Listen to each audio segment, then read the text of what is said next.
మా నాన్న తరం కష్టపడింది, మా తరం ఆస్వాదించింది, కాని ఈ తరం కేవలం పరుగు పెడుతోంది. ఒకప్పుడు మా బాల్యం ఆ మట్టి వాసనలో ఉండేది. సాయంత్రం అయితే చాలు, వీధి అరుగుల మీద కూర్చుని ఆడుకునే ఆటల్లో ఉండేది. వాన వస్తే మాకు సంబరం. కాగితం పడవలు, బురదలో గంతులు, అమ్మ తిడుతున్నా లెక్క చెయ్యని ఆనందం. కానిప్పుడు వాన వస్తే పిల్లలు కిటికీలోంచి చూడటమే తప్ప ఆ వాన చినుకు వాళ్ళని తాకట్లేదు. ప్రకృతిని స్క్రీన్ల వెనుక చూస్తున్నారు తప్ప అనుభవించలేకపోతున్నారు. అప్పట్లో ఆకలి వేస్తే అమ్మమ్మ చేతి గోరుముద్దలు ఉండేవి. 10 మందిని ఒకే కంచంలో తినేవాళ్లం. పచ్చడి మెతుకులైన అమృతంలా ఉండేవి. అక్కడ ప్రేమే రుచిగా మారేది. కాని ఇప్పుడు పిజ్జాలు, బర్గర్లు ఆర్డర్ చేస్తున్నారు. కడుపు నిండుతోంది కాని ఆ మనసు నిండట్లేదు. కరెంట్ పోతే మాకు పండగ. డాబా మీద వెన్నెల వెలుగులో అమ్మమ్మ చెప్పే కథలు వింటూ ఎప్పుడు నిద్రపోతామో మాకే తెలిసేది కాదు.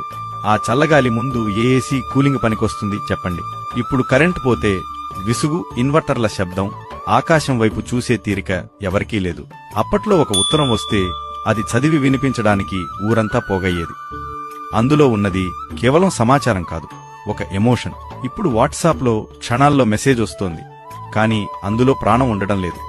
దూరం తగ్గింది, కానీ మనసుల మధ్య దూరం పెరిగింది. మాస్టారు కొడితే ఇంట్లో చెప్పడానికి భయపడేవాళ్లం. ఎందుకంటే చెప్తే నాన్న ఇంకో 2 తగిలిస్తాడని. ఆ భయమే మమ్మల్ని ప్రయోజకుల్ని చేసింది. ఇప్పుడు టీచర్ చిన్న మాట అంటే చాలు పేరెంట్స్ స్కూల్ మీద పడుతున్నారు. గురువు అంటే భయం పోయింది, భక్తి పోయింది. దెబ్బ తగిలితే అమ్మో అని అరిచేవాళ్లం. మర్నాడు మళ్లీ అదే ఆట. ఆ దెబ్బలే మాకు ధైర్యాన్ని నేర్పాయి. ఇప్పుడు వీడియో గేమ్స్ లో 100 సార్లు చచ్చిపోతున్నా వాళ్లకి నొప్పి తెలియట్లేదు. అందుకే చిన్న కష్టం వచ్చినా తట్టుకోలేక ఈ తరం కుప్పకూలిపోతోంది. టెక్నాలజీ మన చేతికి ప్రపంచాన్ని తెచ్చింది నిజమే, కాని పక్కన ఉన్న మనిషిని దూరం చేసింది. మనం సంపాదించింది ఆస్తులు కావచ్చు, కాని కోల్పోతున్నది బంధాలు, జ్ఞాపకాలు, మానవత్వం. ఇంకా సమయం మించిపోలేదు. కనీసం సెలవులకైనా మీ పిల్లల్ని ఊరికి తీసుకెళ్ళండి. ఫోన్ పక్కన పెట్టి వాళ్లతో మాట్లాడండి.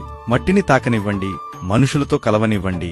ఎందుకంటే బాల్యం ఒక్కసారే వస్తుంది, అది మిస్ అయితే మళ్లీ రాదు.